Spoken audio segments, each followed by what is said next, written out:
Hey, it's Sandra. Welcome to another episode of Asexualise My Asexual Life. This is the place to be for education about asexuality, so subscribe and hit the bell icon right now. So in today's video, we're going to be discussing how to be confident like a superhero rock star. And if you think that phrase is familiar, you're probably thinking of my fibromyalgia self-help handbook, How to Manage Fibromyalgia to Have Less Pain, More Energy, and Feel Happier Like a Superhero Rock Star. And you would be exactly correct, because this month is ACE Fibro Girl Awareness Month. ACE is a nickname for asexual. I'm asexual, and this is my autobiographical self-help handbook on how to manage pain, have more energy, less pain, and be happier like a superhero rock star. This book teaches you how to reduce pain in 25 aspects of your life. This includes the internals and the externals of your life. This applies to you even if you don't have fibromyalgia. It's a personal development book in disguise. So I'm going to be reading from this today, and we're going to take the chapter 8, How to Increase Your Confidence.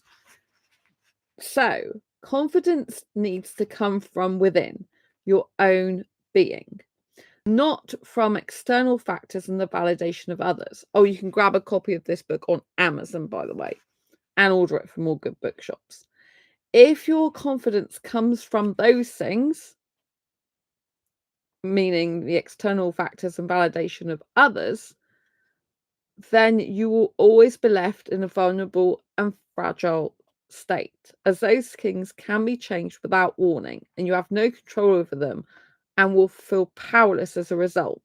The more confident you are in your own life, the less anxiety, worry, and stress you will have, and the less pain your body will be in, which is the ultimate goal, and also the less mental health unhappiness you'll have, the less mental pain you'll have, and the more mental clarity and calmness you will have.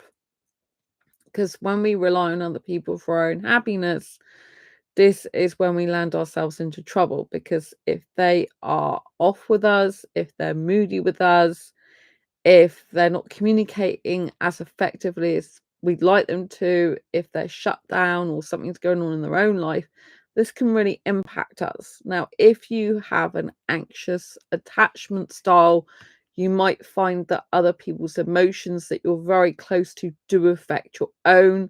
I think this is quite normal for someone with an anxious attachment style, but we have to try and limit that as much as possible by relying on ourselves for our own happiness as much as possible, and realize that not everything someone does or doesn't do towards or to us is about us. In fact, it's often about a pattern of behavior that they've gotten into throughout the years that they're using with us, if you like, and it could be a subconscious pattern. So bear in mind that not everything that someone else does and the way they act is to do with you or has anything to do with you. So it's hard to do that when you're anxiously attached, I think, because I'm an anxiously attached person myself. And if you really care about that person, cares what happens to you, you care dearly about your friendship and closeness. And of course, being anxious, you're going to be super sensitive towards them and the way they are, and you're going to notice a slight change in difference in behavior and the way they talk to you and their tone towards you. This is how an anxiously attached person's perception can be incredible, like a superhero power in and of itself, but it can also be very difficult because you notice that thing, you notice that little change, and it might not have anything to do with you. So when we have emotional pain, it's very, very difficult to do things in spite of that pain, but we have to try and take our mind off those things and do things in spite of our pain. If we have body pain, like a fibromyalgia condition, for example, which is what I've got, fibromyalgia is a chronic pain condition that affects the nerves and muscles of the body, which gives widespread pain, such as to the back and legs and arms and multiple areas all the time. There's no blood test for it. It's a pain point test. I was diagnosed in 2012 with it. So the symptoms came on in 2010 though. So it can be pretty hard. So if you've got fibromyalgia, you have to get on with your life and live with pain constantly, physically in your body. Some people take medication for it. I do not. But I recommend in this book that you still do things in spite of pain, because if you have got pain condition and it's never going to go away, for example, then you have to do as much as possible to lower that pain, but still allow yourself to do things in spite of it. And it's like when we've had a bad breakup, we don't feel like doing anything or hardly anything, but we still have to try and do things that bring us joy and happiness, because when we rely on ourselves to bring our own joy and happiness, this does in fact increase our confidence. So do things in spite of your pain, and you will see an increase in the amount of things you can do, which in turn will raise your confidence and self-esteem.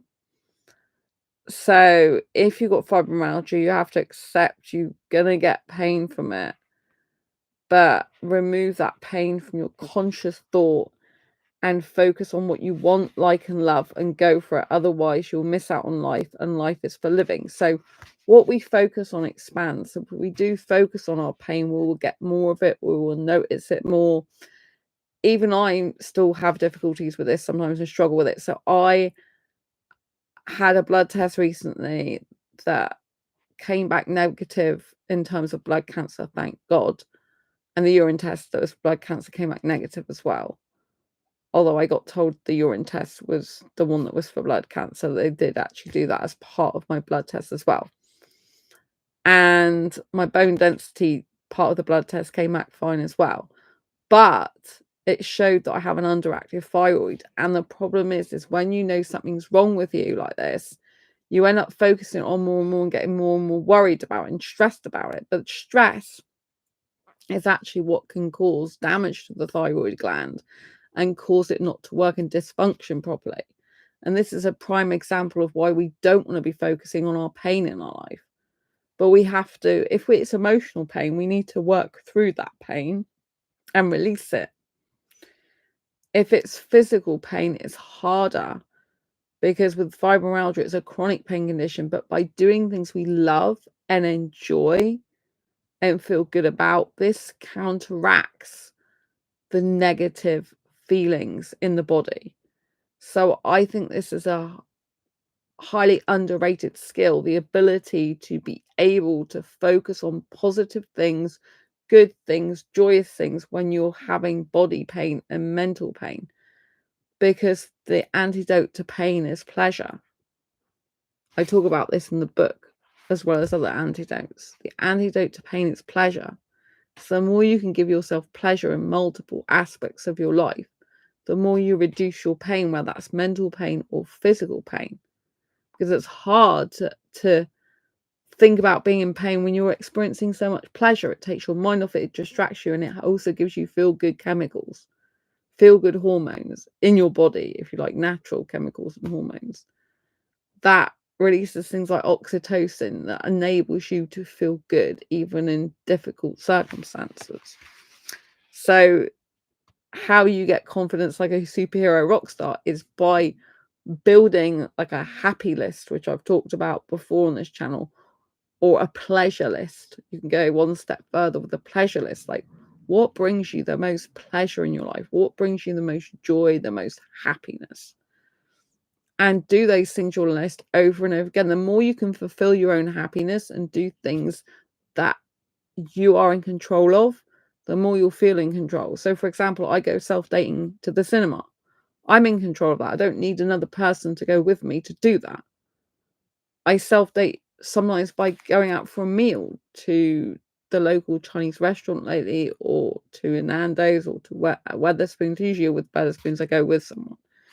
But just by going out self-dating and taking myself out for meals, this increases my confidence, because it's something that I'm giving myself pleasure for with myself. So the more that you can give yourself pleasure by yourself, by taking yourself out doing something fun and enjoyable, the more you're self-reliant, the more you can increase your confidence and self-worth and self-esteem, because you're relying on yourself and you're growing as a person, knowing that you're safe to be with, you're okay to be with, you're good to be with, you're trusting yourself.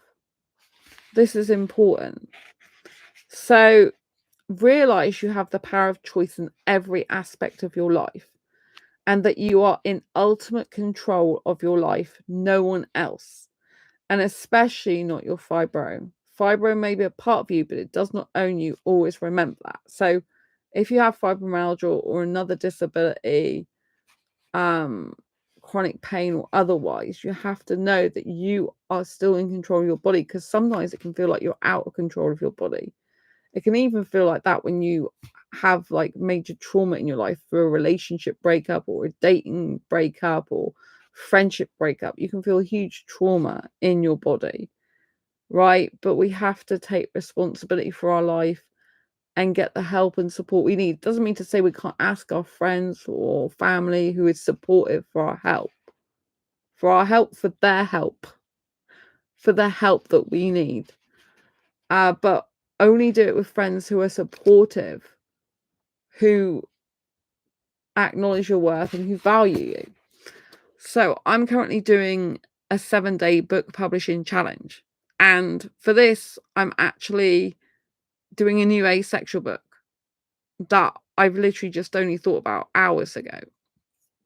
And I got to write it and do the cover for it and publish it, ideally within 7 days. That's a challenge. But it's going to be a short book. Every other book I do is usually really long and takes me months or years to write. But I want to do a short book. So I've already got the title and the subtitle. I'll be creating the cover in the next 24 hours. But as part of the training for the 7-day challenge from publishing.com, who's doing the challenge, this guy, who's one of the Michaelmas twins, he talks about doing the publishing challenge and objections that might happen. And this is objections that can come up in your everyday life to stop you being confident, right? And pay attention to this, because this is something that's in day one of the challenge that I'm doing, right? And one of the things that one of the Michaelmas twins says is that my parents, spouse, or friends don't support me, right? And so this is an objection people use to not being able to do things in their life and be confident in their life, right? And you have to understand that if you allow your parents, spouse, or friends to not support you, and you actually stop that from that's the thing that stops you from doing what you want to do in your life, that's how you lose confidence. You have to have confidence in yourself despite what others think. That has to be your base and foundation. It has to be, because you're not going to grow in confidence if you listen to other people's opinions about you, even if they're family or friends or spouse. They don't know you and what you're capable of, even if they've known you for years. They don't know everything you're capable of. They don't know every possibility that's going to come into your life. New opportunities come into your life every single day. So when one of the Michaelmas twins talks about doing the publishing challenge and says one of the objections they hear is parents, spouse, and friends don't support them, they say, with all due respect, your parents, spouse, friends have absolutely no clue what they're talking about. And they don't, because they aren't you, and they haven't lived your life. They don't have your background. They're not of your generation. They're a different person to who you are. A completely different person. Right? So you don't listen to them. And this Michaelmas twin says, never take advice from someone you wouldn't want to trade places with. Also, don't take advice from someone who's not qualified to give it. If you're talking to someone who's got no experience in what you're doing, then don't listen to them. If you've got a family, even parents that say, oh, don't publish that book. Have they ever published a book in their life? Do they know what they're talking about? No. And even if they have published a book in their life, Doesn't mean to say your book's not going to be successful, whatever their outcome was. You're a different person with different experience. People will say negative things, let them. So whatever you're doing in your life, this applies to everything. Whatever you're doing in your life, there will always be naysayers. There will always be negative people. There will always be people trying to stop you doing what you want to do in your life. Why? Because the universe, God, whatever you believe in or don't believe in, puts things and obstacles in your way so that you rise to the challenge and become more resilient and stronger by not letting other people tell you what you can and can't do in your life and dictate to you how you should live your life. This is very important. You need to be doing what you need to do for you and live your life the way you want to live it, not what anyone else wants you to do. So the Michaelmas twin sums it up by saying, never don't do something you want to do because of fear of what other people will say. And that is so true. Rock stars don't care what people think. They'll go on the stage, they'll hammer their guitar and drums, whatever they want to do. They'll wear the clothes they want. They'll have the attitude they want. And they won't care, but their fans will love them. Right? So there's always going to be people that like you for who you are and people that don't like you for who you are. Some people want to be perfect. There is no perfect. Your perfection will not be the same as other people's perfection. You trying to attain something that you think is amazing, incredible, other people could think is a load of rubbish. So you have to be bold, be brave, and be you. And don't listen to what other people say. Live your life the way you want to live it. So realize you have the power of choice in every aspect of your life and that you are in ultimate control of your life, no one else. And especially not the people around you, right? You own you. No one else owns you. Remember that. Choose to be confident and act like it. Even if you don't feel confident acting like it, it will help you become it because you are practicing for it to become a reality. And this is something I learned recently in a Matthew Hussey's Love Life Club course about attachment styles. We have to act like we're securely attached, even if we're not securely attached yet, because by acting like it, we become more like it. It was interesting because I did an attachment styles quiz. I actually paid for the results. And my top attachment style was anxious attachment, which I knew about. But my second attachment style was secure attachment style, which I was happy about. I thought that means I've worked on myself a lot. I actually have an anxiety condition. So it proves that we can change and make changes. Yes, I'm still having anxiety as my primary insecure attachment compared to secure attachment, but secure attachment showed up as a second. So attachment style that I scored in. So it proves that I have made a lot of leeway and headway because I didn't think that would have been possible years ago. So develop more positive body image. So hold your head up high and walk strongly and boldly. When I go self-dating, I do this a lot when I go to the cinema. I'm like up there, I dress up for myself, make myself look hot and gorgeous for myself, look beautiful with my hair, and I go out there wearing my best clothes and feel absolutely amazing. Because we have to be comfortable in what we wear and how we look. And if you're not comfortable with your body, I want you to practice in the mirror, standing naked in front of it when you come out the shower. You're not going to like it at first. You're going to be like, oh, don't like looking at these breasts or this penis or whatever. And I don't like the way my ribs are. Or I don't like the way my tummy is. I don't like the way this is and that is. But the more you look at yourself in the mirror and start praising yourself and say, oh, that's actually nice skin. Or first of all, say it's okay. Like, I look okay. My skin's okay. My body is okay. And then use incremental steps to say, hey, my body's quite nice. My body's soft. My body's gentle.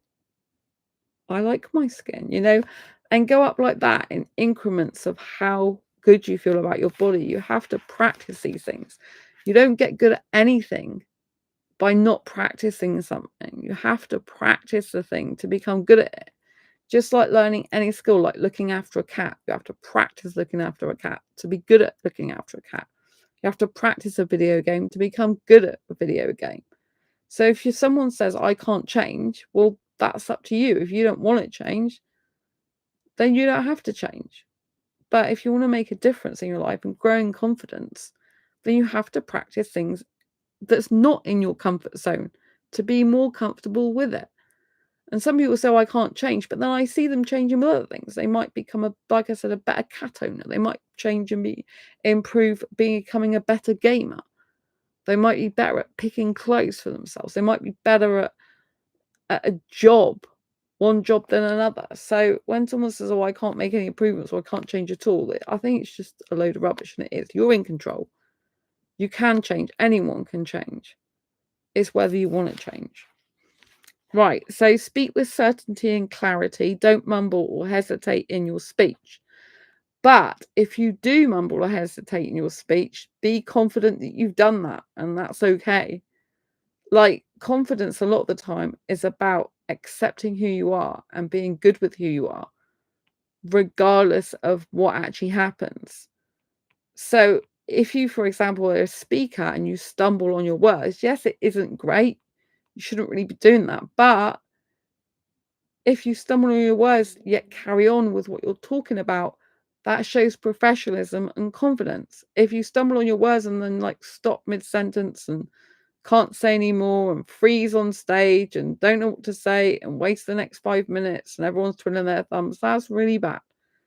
Everyone makes mistakes. No one's perfect, and it's okay. You grow in confidence by making mistakes, by being unperfect, by learning things, by improving yourself. So we need to stop worrying about what ifs, mights, and maybes. And this is really difficult if you've got anxiety. But instead of thinking about what might happen and what maybe happen and what if this happened, from a negative point of view, just think what happens if it was a good point of view. So I'm doing the 7-day challenge, and that is to write and publish a book in 7 days. Right? Will I do it? I don't know. I'm going to try my best to do it. But it means I'm way out of my comfort zone because I'm writing a book that's going to be a short book. That's something I don't usually do. And I have to do it in 7 days. I've got other commitments already this week that I've booked in. I got physio in the afternoon of Tuesday, which we've already gone into Tuesday now in the UK. See my best friend on Wednesday. I've got a Love Life Club coaching session at 2 a.m. in the middle of the morning or night, whichever you want to call it this week. And, I've also got to get probably more food shopping at some point and, have chill out time a little bit as much as possible. But there's not going to be much time for chill out time because I've got to get on with this book. So this is way out of my comfort zone. But I could go, well, what if this is a disaster, which it could be. But I could also think, what if this book is a short book that every asexual wants to read and that people who are not even asexual want to read? Or if this is just a small book that people are like, oh, I've really been waiting for Sandra to write a small book. I love her books, but they're very long, some of them. And I just want a small book and I want to understand asexuality in a nutshell, in a small period of time, in a small book, a thin book. I just want that information that I need without the fluff or without hearing stories from other people, because some people love hearing other asexual stories. Some people just want to have it straight down the line written from me, and that's what this book's going to be about. So this is an opportunity for me to talk to my audience, the people who want to learn about asexuality, the asexual spectrum, attraction, which is the majority of the people. You're going to be able to learn it directly and quickly from me rather than having to wade through a bigger book like my usual books are. I think there's a lot of value in big, thick books and in lots of different paragraphs and stories. I think there's huge value in that. But sometimes some people, they just want to cut to the chase and know what they need to know. And so my book, which is going to be called Asexuality. Understand asexuality, understand asexuality, attraction, and the asexual spectrum. So the title is Asexuality, and this is my new book that I'm writing this week, Asexuality. I love the title. Understand Asexuality, Attraction, and the Asexual Spectrum. I think it's going to be an amazing book.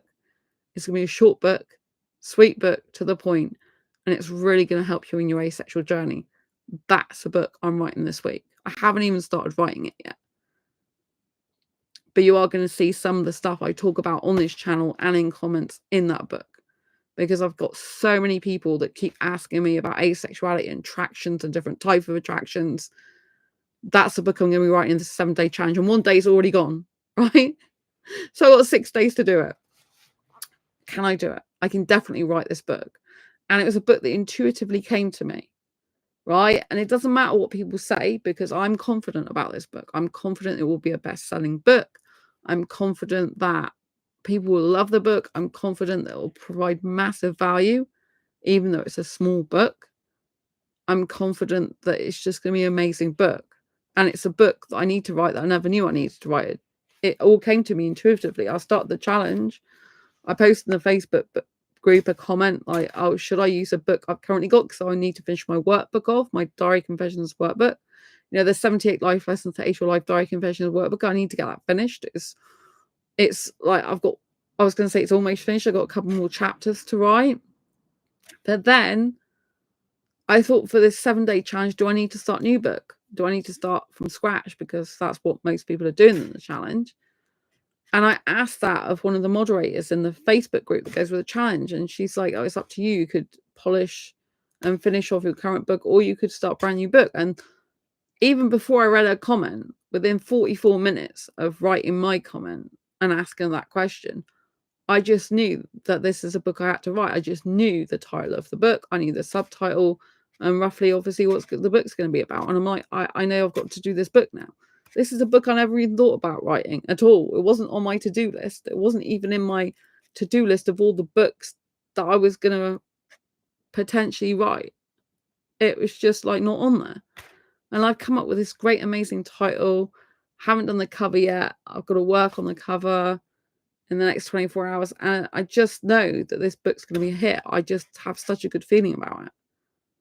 So I use my intuition a lot. I'm guided by my intuition. And when you use your intuition and you allow yourself to be guided by your intuition in life, you become so much more confident, like a superhero rock star, because you feel into yourself.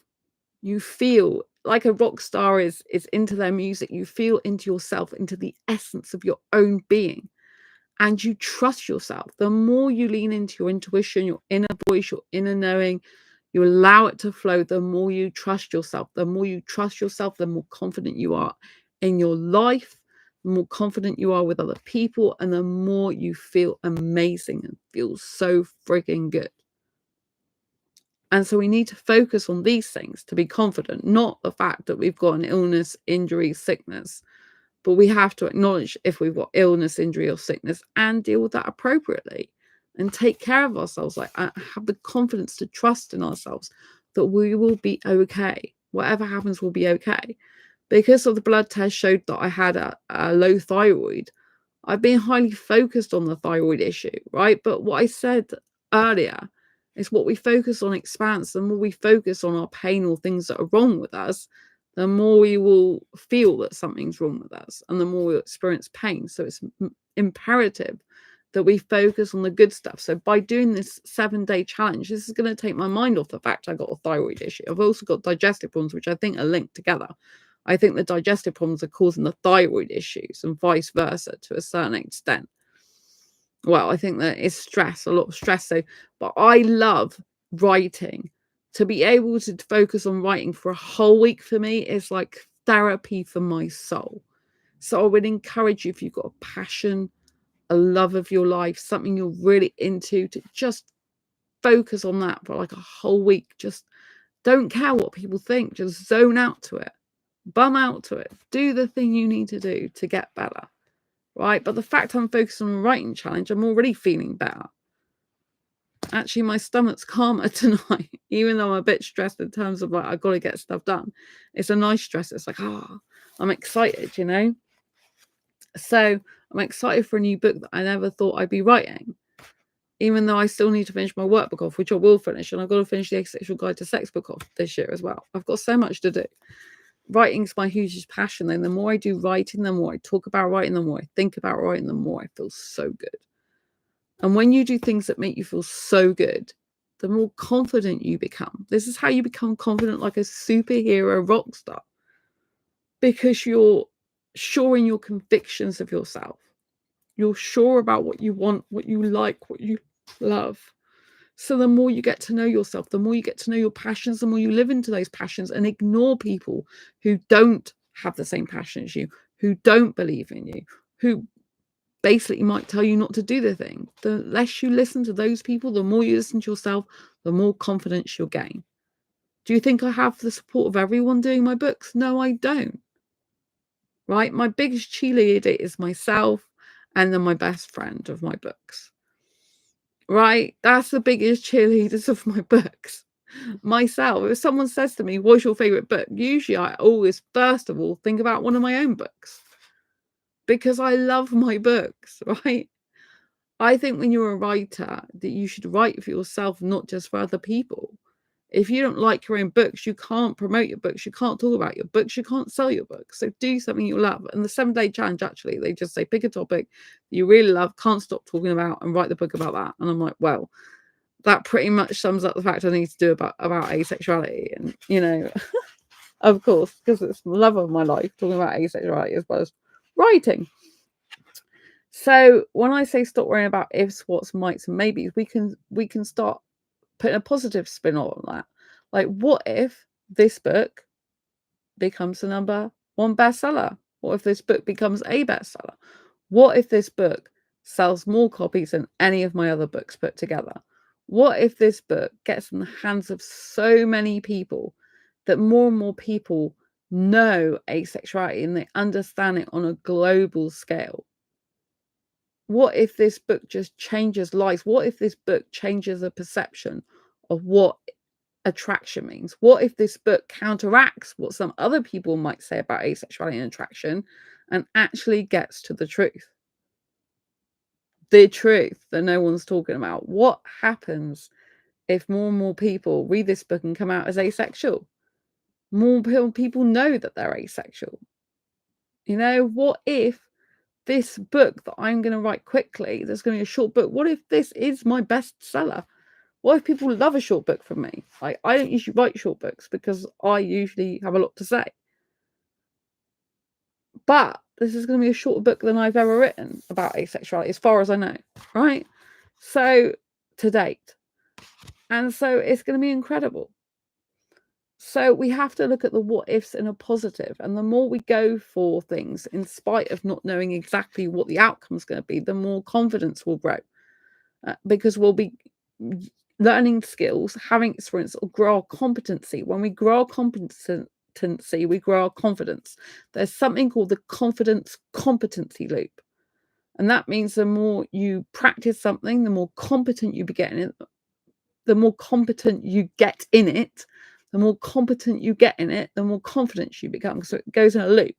So you do the thing that you might be uncomfortable about, be afraid of, find difficult, a challenge. You do that thing, you persist in that thing, you resist the urge to go away and not finish it. You do the thing, you see it through, and then you grow in resilience, become stronger because of it, and you grow in confidence. And you become more competent because you've learned how to do that thing in spite of resistance and challenges and obstacles. And when you overcome those, then your competency grows. By growing more competency, you automatically become more confident. So this is how you become confident, like a superhero rock star. You've got to believe you are worthy and capable. There might be people who say you can't do that. Prove them wrong. The best thing to do is not to say, oh, okay, I won't even bother trying because I guess you're right. The best thing you can do is say, you know what? Maybe you're right. Maybe you're wrong. It doesn't matter to me. I just want to try it. I just want to try it. I don't care what the outcome is. I just want to try something. I want to do something because it'll give me pleasure. It'll bring me happiness. It'll help my confidence grow. Right? A kid does not grow in confidence by not doing anything. They grow in confidence by interacting with other children, by playing with their toys and understanding how their toys work more, by learning and growing and doing things for themselves. This is how we grow in confidence, right?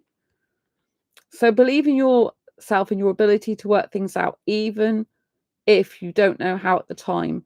You know you can cope with anything life throws at you. Yes, this is really important. I'm going to move my legs now, because if you have overcome struggles, challenges, and obstacles in your life before, even if it was doing something different, you've got a reference point of evidence that you've done things before in challenging times and had difficulties and got through them, as evidence that you know you can do this again. If you can see and know that you can do this again, then it means that you can have the confidence that you are going to succeed and achieve in this thing, because you've overcome difficulties before in life. So you just know you can do it again. Be intentional about who you are. Be crystal clear about your own identity. With intention comes confidence and momentum, which builds energy. Be who you are and show that to the world. Your essence, your difference is your beauty. The more you learn to understand that, the more you're growing confidence. We are not here in life to be carbon copies of other people. We are here to grow in our individualism, and we are here to flourish within it. We are not here to be copycats. We are not here to be copycats. We are not robots. This is a very big distinction with AI and all the robotic artificial intelligence stuff going on at the moment, right? Do you know what makes a difference in the world? Is us as human beings, because we are flawed. We're imperfect. We're emotional.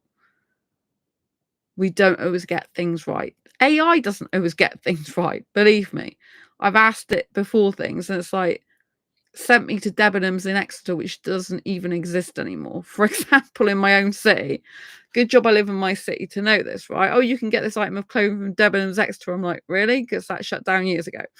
So AI gets things wrong as well, right? It's not perfect, right? And we are not robots, and we should remember that. So you've got to understand that being yourself is the best way to go. And you can only be confident in yourself if you allow yourself to be who you're meant to be, not what others want you to be, perceive you to be, and need you to be for them. You're on your own timescale, you're on your own life path. I have a lot of people inviting me to Facebook groups, right? But I run 6 of my own, which is hard to keep up with. I haven't been able to keep up with it all the time through my most recent challenging health crisis. Like, I have still been in the groups, but not as often as I should be, in my personal opinion, but I had to have time out. And obviously I'm doing the 7J challenge. I've replied to some comments earlier, but I've got to focus on this book for the 7-day challenge. That's got to be my priority this week in the moment, right? While still taking care of my groups. I can't be joining every other group that I'm invited to by other people, even people I respect who are on my friends list on Facebook. I can't, because I know I'm not going to participate in those groups very much. I know I don't really need things in those groups very much. And I can't just join them just because I'm friends with someone on Facebook and not get anything out of it, because what's the point? You can just end up joining all of them. And then they wonder why you're not participating. I don't have time to participate in every single Facebook group I'm in. In fact, I should probably be in less of them, because, they're just like not suitable for me, really, because I know what I need to know, or I don't need to know the information there because it's not really relevant to what I'm learning at the moment or doing with my life. Right? But having the confidence to say no to more asexual groups is really important. If you're bombarded with asexual groups, if you don't have many asexual groups, but you have a lot of other groups that you are being asked to join, then say no to them if it becomes overwhelming, stressful, or too much. You've got your own life to live. We need to say no more often in order to grow in confidence and know that it's okay to say no. Right? Embrace your quirky by allowing yourself to think differently and act differently, and by being your true, authentic self, regardless of what anyone else thinks or does. This is similar to what I was saying about your essence is your beauty, your nuance is your beauty. So when you embrace your quirks, you embrace your nuances, you embrace your differences to other people, rather than looking at it as like a lack of something that you don't have. The more you lean it into your nuances and differences, the more you feel stronger in your character, the more you have self-esteem, the more you have confidence, the more you feel richness in your life. If you're always walking on eggshells and thinking you can't even be yourself, and you're walking on eggshells of yourself even, you're not being true and authentic and real with yourself. Stop treading on eggshells with yourself and live into who you truly are. If you don't like some aspects of who you are, work on them. Be a work in progress. Change those things. We have to constantly evolve as human beings. We can't stay the same. If we try to stay the same, which some people do, we stagnate and die inside. We've got no ambition. We don't even end up knowing who we are. In order to know who you are and be confident and grow, you have to say no to things.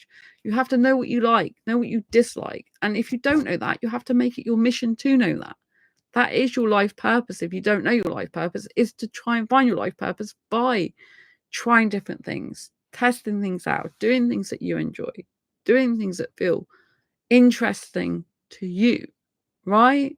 It's about you growing in your confidence. It's about being your true authentic self, knowing yourself, understanding yourself, and growing within yourself, right? And no one else can do that for you.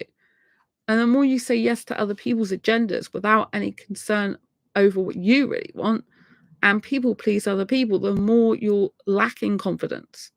Confidence is about growing your self-esteem, self-worth, and living into who you truly are, even if other people don't agree with it or like it. This is very important. This is how you become confident, like a superhero rock star. You be the superhero of your own life by advocating for yourself, by having conviction in who you are and what you want to do, and do these things. Even if you have doubts, being brave and courageous is not never having doubts. It's doing things in spite of fear and doubt. I'll repeat that. Being brave and courageous is not having doubts. It's doing things in spite of those fears and doubts. Stop caring about what others think of you and lead the life you were born to lead. We can't go around just doing things that other people think we should do or not do, because that's living a life for other people. On your deathbed, ask yourself, what do you want to be doing? Do you want to look back and think, I lived a rich, full life doing what I want to do, or I just played small and accepted that people around me didn't want me to do things I want to do, so I'll not do them because I want to keep the peace? Why do you want to keep the peace? What is the freaking point? If you have to do things and people please to keep the peace and you can never be yourself, your confidence will be lacking. You have to stick up to people, even if it's your family or friends or spouse or whatever, and say, hey, this is me. This is who I am. And I like doing this. And I'm going to go for it anyway. Speak your truth and not what others would want you to say. I know some people and they're just like, oh, I can't say that. That's you saying you can't say that. If you're so afraid that you're going to lose someone and that you can't say the things you're going to say, then you've already lost the game of life, really. Because you have to be able to live as you and function as you. If you're just people pleasing and doing what other people want you to do, this pushes your own confidence and self-esteem down. It says, hey, I can't be me. No one likes me who I am, for who I am. No one cares about me for who I am. I have to just live to please others. And then you lose yourself. Right? If you want to grow in confidence, you have to do the opposite of that. You have to advocate for yourself and say, hey, okay, you don't believe I can do it. That's fine. I appreciate your opinion, but I'm still going to do it anyway. Oh, you don't understand what you're doing. Okay, you think I don't understand what I'm doing? Fair enough. Thanks for your opinion. I'm still going to do it anyway. This is how you have to be. And it's okay if you don't understand how to do everything or something. You go and learn from the people who do know how to do that. If someone's doing something that you want to do and they're very successful at it, then you can achieve it, because if someone else has done it, you can do it. Don't let anyone put you down and tell you otherwise. Right? I have people in my life that sometimes are not supportive and that say, oh, you shouldn't publish that book. I'm like, okay, well, I'm still going to publish it anyway. You know, that's not people who genuinely think the world of me and care about me and respect me, really. That's people who just don't see my abilities, talents, skills, and that's their problem. If they don't see that, I'm not here to try and push that on them. You know, I've got best-selling books. I'm very proud of the books I've got out on Amazon. I've done really well. You know, you'll be surprised that some of the people who are closest to you are the ones that are least supportive. I'm thankful that I've got a best friend who does support me loads, and especially with my books. They love reading my books. And they help with the grammar and spelling errors in it as well, because they do have a job where they do writing of articles for a company. So, well, it's a company, but it's one guy who runs the company, and he works for him. So, yeah, but he does articles, he publishes articles on the internet. That's what he does for a job. And so he's good at editing and grammar. So he doesn't edit the content. I do all the content myself, but it's just spelling and grammar. I like him to check it as well as me check it. So he takes part in that process, and it's great. Right. Accept that not everyone will like you and stop trying to please everyone. That goes into what I've just been saying. You have to accept that people are not going to like you. Not everyone's going to like you. Even your own family might not like you. And that is a sad state of affairs and facts. Not every person in a family is good.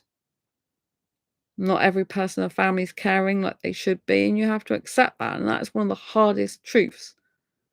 Some people have loving, supportive, caring family, spouse, and friends, but not everyone has that privilege or honor, or I wouldn't even say it's a privilege and honor if you have it and other people haven't got it, but it's something that should normally be given, in my opinion. If you've got a spouse or friend or family member, they should be supporting you on your goals, ambitions, and dreams, because they should want what's best for you. And if you like and enjoy that thing, then you should go for it. But not all families and spouses and friends and relatives think that way. And you have to just accept that's okay. I'm not here to change them. I'm here to get on with my life. I'm not here to waste my time, energy, and effort trying to convince people otherwise. The actions speak louder than words. So by getting my books out, I'm like, well, I have best-selling books. They got really good reviews on Amazon. That speaks for itself. Right, accept that. Oh, I've already said accept that not everyone will like you. And stop trying to please everyone. Realize that life is too short to not do what you want to do in your life, and that your life is your own. Your life is definitely your own. Honor the struggles of life and see any obstacles as challenge that you'll gladly overcome. Say to yourself, bring it on, and accept it's okay to make mistakes, but believe there are no failures in life, just lessons you learn from, and therefore there is nothing to fear, which means you can take more action. This was I'm not going to go into every single part of this chapter, but do get a copy of Fibromyalgia Self-Help Handbook to learn more techniques on how to become confident. But this is very important, you know, that I learned this years ago, that if you believe there are no failures in life, just lessons we learn from, you can never fail. If you feel you can never fail, this can give you confidence to do anything in life. Like, I'm doing this 7-day challenge, right? I'm going to learn stuff from this. So even if everything doesn't work how I want it to go, it's okay, because I'm still going to learn the lessons I need to learn. I'm going to learn how to write a book more quickly. I'm going to learn how to stop overthinking. I'm going to learn how to stop procrastinating. I'm going to learn how to get on with something quickly and do it and get it out into the world. I'm going to learn how to do something faster, publish a book faster than I've ever published it before, you know? So it's very important to believe there are no failures in life. I can't fail. What? I get partway through the challenge, or I finish the 7 days and I still haven't got a book finished, but I've started it. I got another book that I've started that I never even thought I'd do.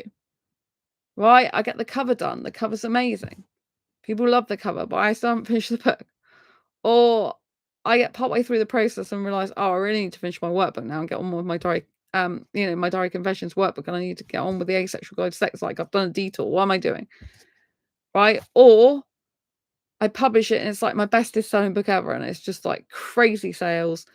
Everyone knows about asexuality now and everything's amazing. Or I make a few sales from it. It's an extra book to my portfolio of books. Make a few extra sales, it's good, right? It doesn't really matter, does it? Whatever happens, the lessons will be learned. I've already been learning things about technology that I didn't know. Like I didn't even know how to, because I've got a MacBook Pro now. I didn't even know how to put bookmark folders on my MacBook Pro on Google Chrome. I didn't know how to do that. I've learned that in this 7-day challenge. Right? That's even without publishing a book. I've learned a new skill, which is very good because I usually use notes for Mac. But now I know how to do that, right? So it's a win already for me. I knew something I didn't know before, which loads of people might already know easily. Might know how to create folders and files in bookmark bar on Google Chrome that you can get to easily. But I didn't know how to do that. I'd had bookmarks before on previous, like a big Mac desktop, but I think it was already set up like that, whereas this wasn't set up to show my bookmarks. Or I might have done it years ago and forgotten how to do it, but I don't think I organized it into proper folders and files. I think it's just what popped up on my bookmarks on my desktop Mac that's currently defunct, which is why I've got my MacBook Pro.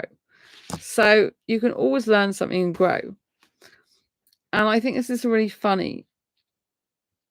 It's counterintuitive, but you have to get out of your comfort zone in order to be more confident. So most people think they need confidence to get out of their comfort zone, but it's only by getting out of their comfort zone that they grow in confidence. By doing something that's a bit scary, that doesn't feel like it's something they'd normally do, that is awkward or not normal for them. By doing this, it can actually help you grow as a person, grow stronger, grow more skills and experience, which increases your confidence. So force yourself to get out of your comfort zone, be decisive and courageous, and make the conscious decision to try new things despite any fears or worries you may have. Stop thinking about your pain and instead think about you enjoying yourself and the benefits to your confidence and self-esteem of trying something new and challenging in your life. Reassure yourself that you make good decisions and look for evidence to support that of when you've made good decisions before, and also of when you have done something that caused you pain, but you coped and overcame it, so you can be confident you will recover again should the worst happen. Don't dwell on doubts and fears and keep repeating them in your head. Instead, think and visualize what the more positive outcome could be and pay attention and focus on that. And take action to do the things you're passionate about. Do more of what you love and less of what you don't. But you always need to make sure some things are in your life to challenge you and get you out of your comfort zone. So you need to do a lot of what you like, love, feel good about, and do that more and more and more so you can grow confidence in those things. And then you need to pick at least one thing a month, I would say, or more frequently that you've not done before to get you out of your comfort zone. In Matthew Hussey's Love Life course I do about growing in confidence, and there's another course about meeting new people.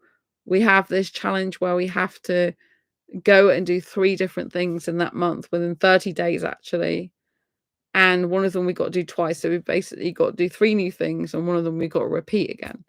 And I've done that now because I went on meetup.com and joined a personal development group in London and had an online meetup with them, which I've never done before.